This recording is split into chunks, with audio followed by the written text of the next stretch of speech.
Welcome to an episode of Meet the Mentors. I'm Jordan here with Paul. Paul, can you tell me a little bit about yourself? Sure, Jordan. I am a FIRST volunteer. I've been with FIRST or around the FIRST community since 2005.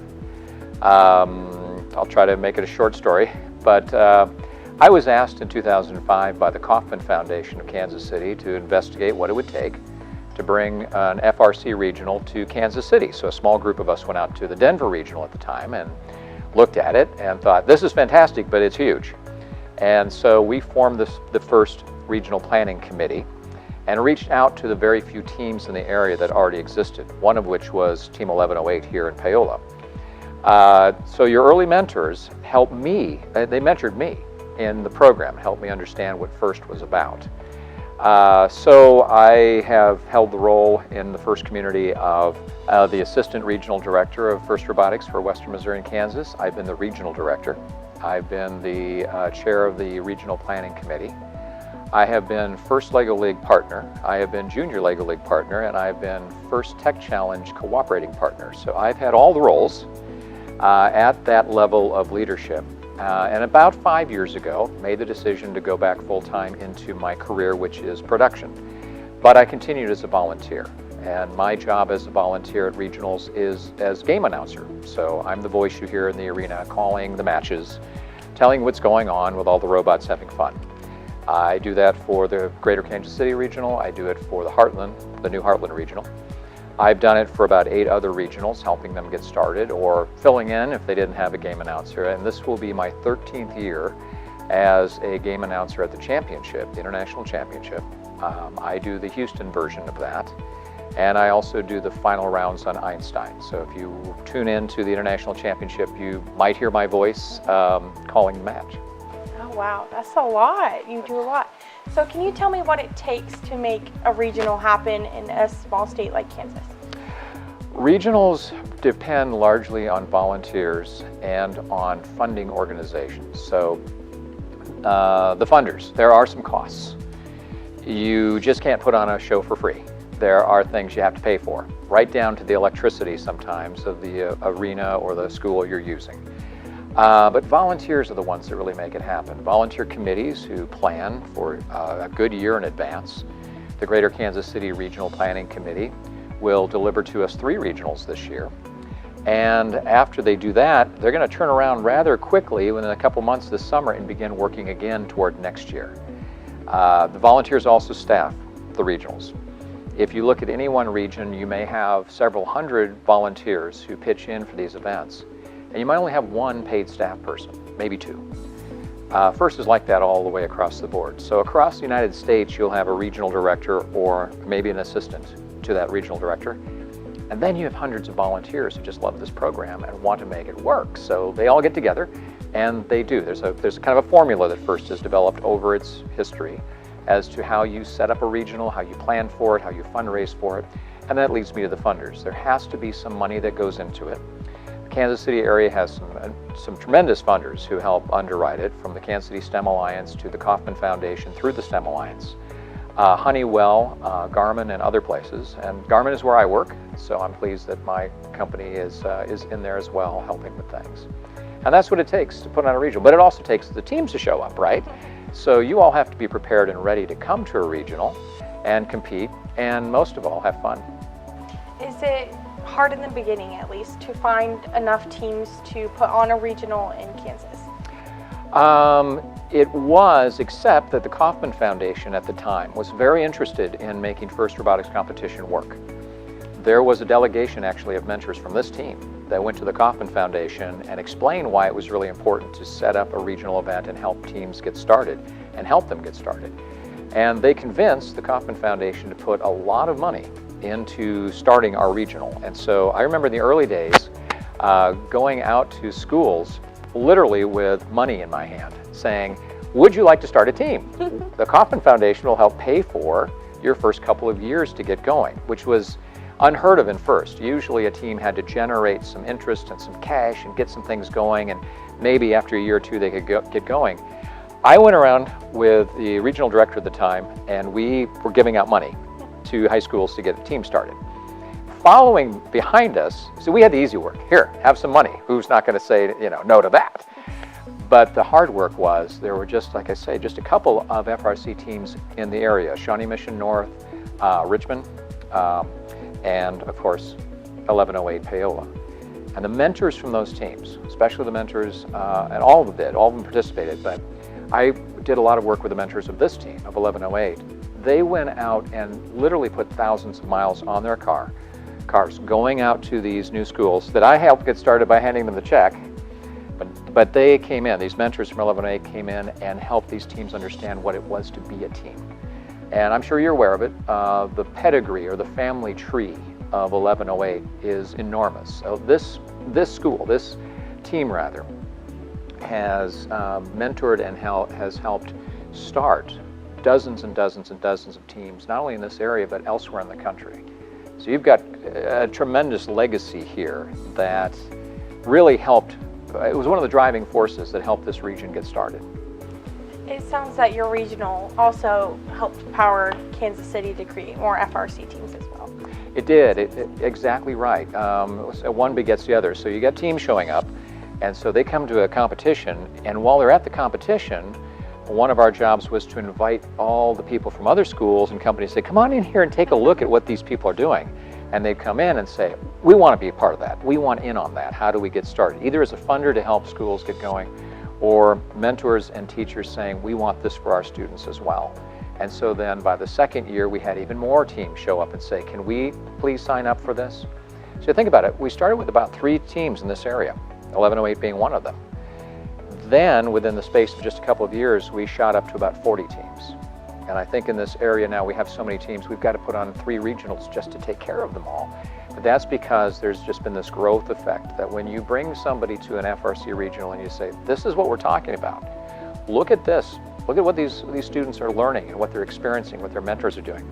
You've got people who will be attracted to that and either sign up as volunteers or as mentors or as funders, or if they're educators, say, I want my school in on this, I want my school community in on this.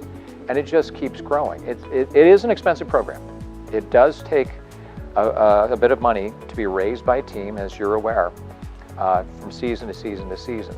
And the Kauffman Foundation said, we'll get you started, but we're not going to be in there for the long run. You have to believe in this enough to keep it going.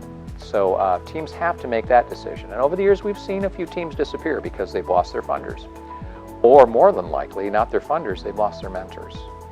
So you're fortunate here in that you've got a team of mentors here at 1108, Paola Panthers, who absolutely are committed to you and your teammates and have been for a very long time, actually. Definitely.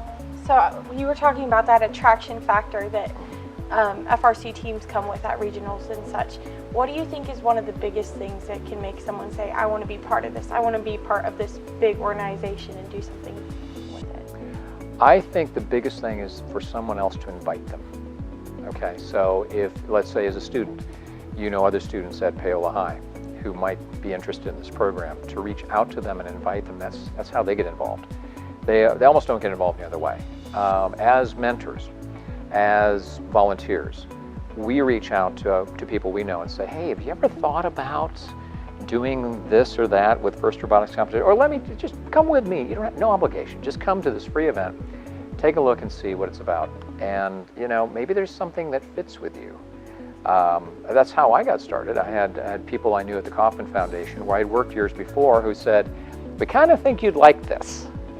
Would you go with us to Denver and take a look and tell us what you think? We really could use your help. So I was invited even then to go take a look. And I saw 2 things. I saw an amazing program and at the time I wasn't thinking I would be in any sort of administrative capacity, but I turned to the people I was with within 10 minutes of seeing the first match and said, I want to volunteer for this.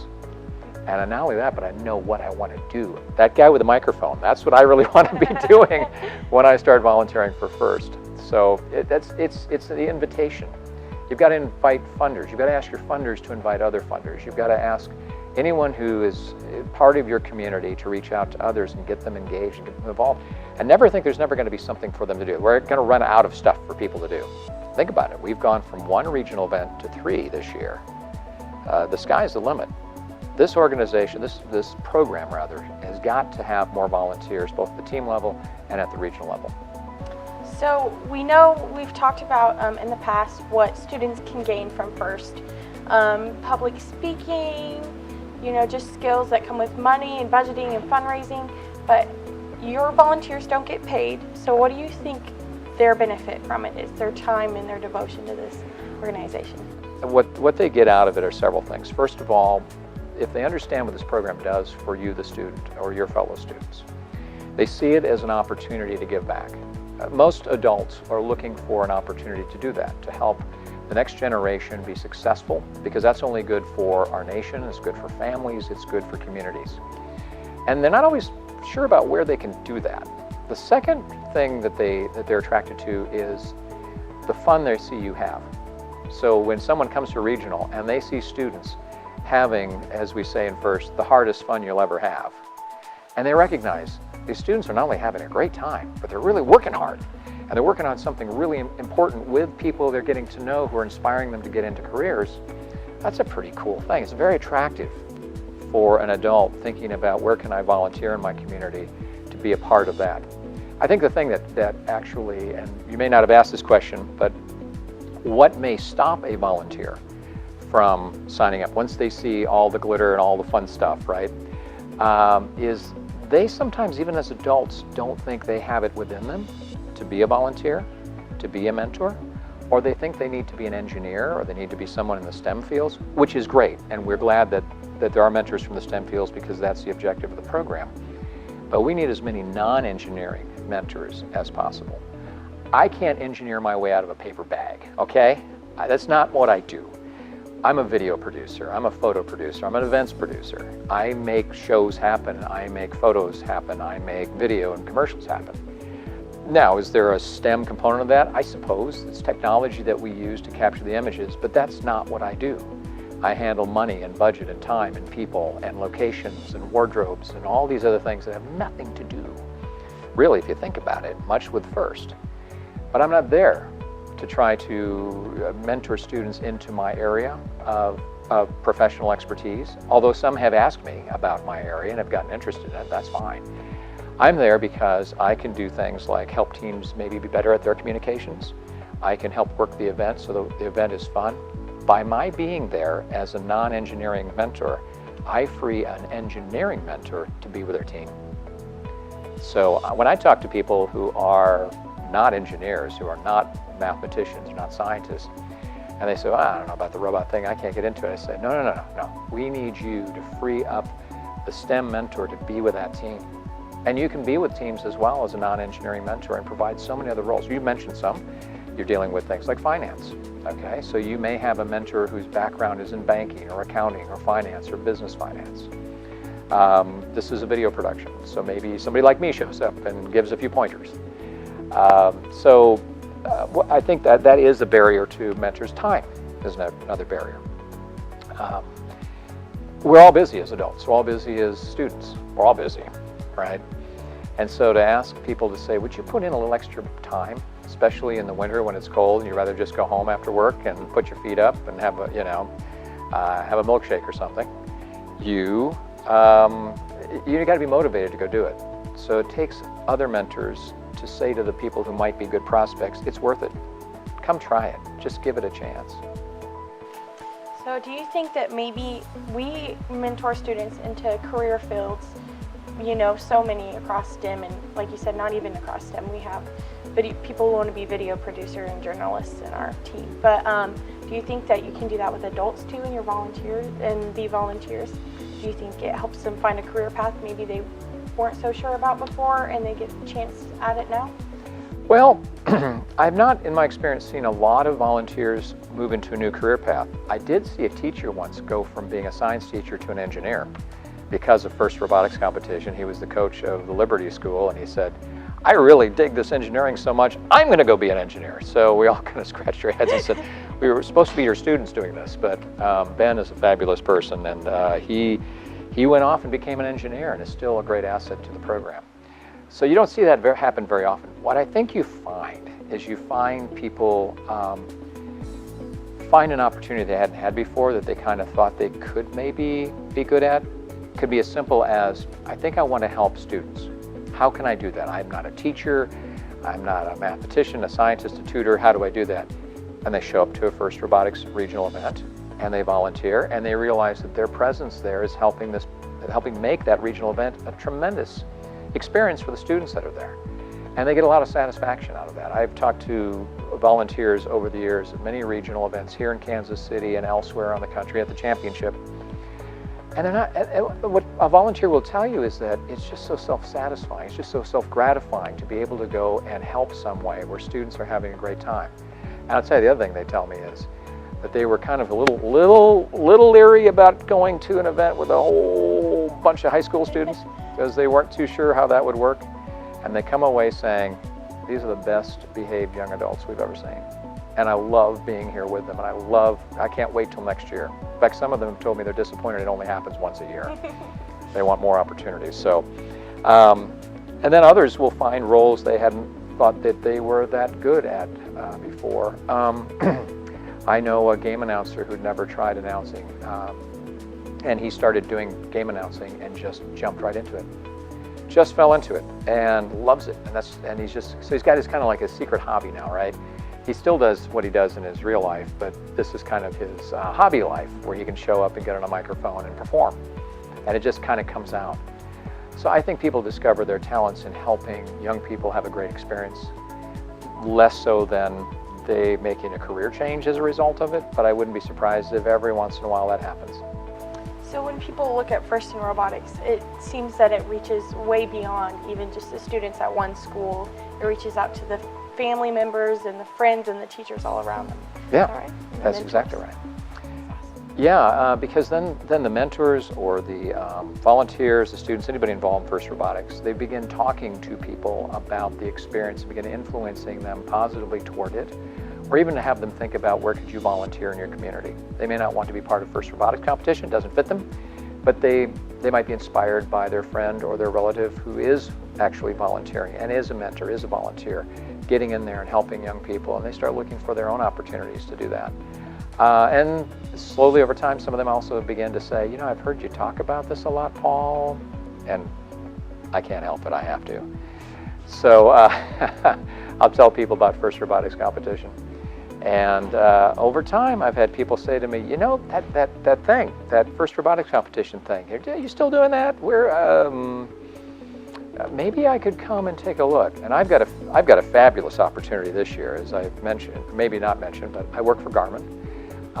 And Garmin is directly across the street from one of the regional competitions this year. I believe the Heartland Regional is going to be at Olathe South, which we can see from like the 8th floor of our tower, looking right down at it. And so we're putting out a big memorandum to the entire campus. We have 4,000 people at that campus in Olathe, and we're going to invite them all to come to the regional event. And even if just a 10th of them came, think about that, 400 people being exposed to FIRST to take a look at what we do, that would be a tremendous thing. That's amazing. And I know that Garmin does a lot with volunteering and helping and even funding some teams, so that's really amazing. That's right. So you are a mentor of Team 1108, and you've clearly seen a lot of teams. Can you tell me why you're a mentor on this team specifically? I know it's one of the smaller ones. Well, it's very simple. The reason I'm a mentor on this team is because I was asked. It's just that simple. There's a gentleman behind the camera over there who asked me, and I said yes.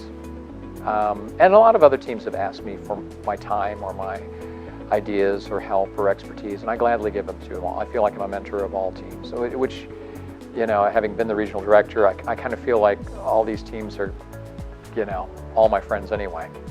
But this team asked, and the other thing about this team is that, as I mentioned earlier, this team helped me understand what First Robotics competition was. One of your founding mentors, Dean Sherman, very quickly became someone who I consider to be a friend.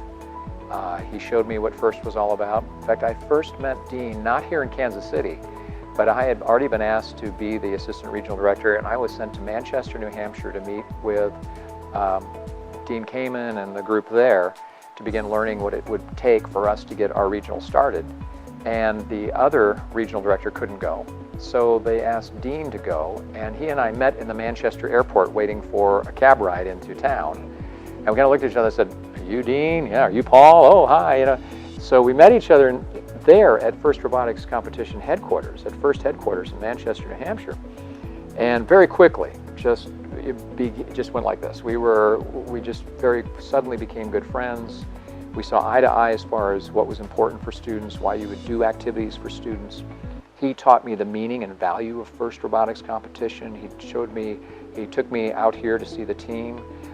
He came with me to visit teams where I would say, okay, I got the check. Dean, you want to tell them what they're doing? Because I don't know.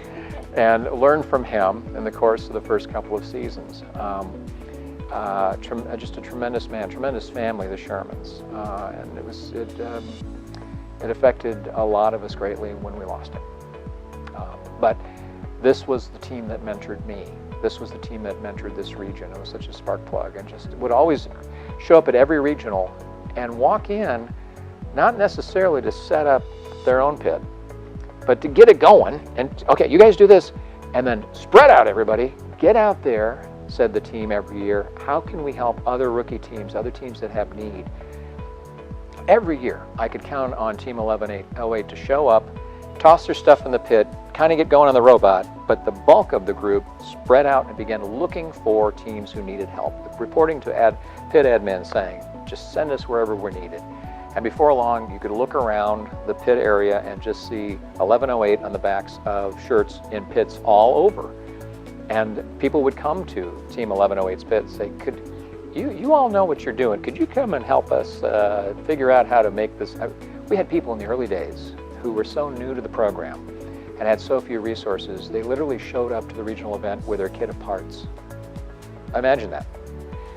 They had no engineering help. They didn't have any mentors. They had maybe a visionary teacher who was trying to make things happen. They maybe have built a frame for the robot, and nothing else worked.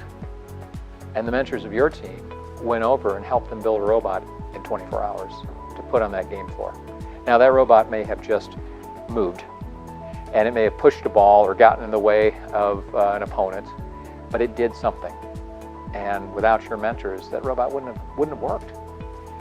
That showed other teams in the region what was the true spirit of FIRST. What is FIRST about? It's not winning the competition. It's about sharing, and it's about learning, and it's about growing together. And that, yeah, you compete like mad for 2 minutes and 15 seconds on the game floor, and then give each other high fives, because you're not there to win it all. You're there. The winning of the matches is not where it's at. Oh yeah, it's fun. Oh yeah, I don't take away the pride that teams have if they win a regional. That is so cool, and it's so much fun to watch those teams advance. And then I get to see them at the International Championship. They show up many times on my own field.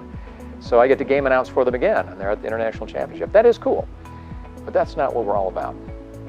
We're all about students learning and growing and helping one another and being part of a cooperative family.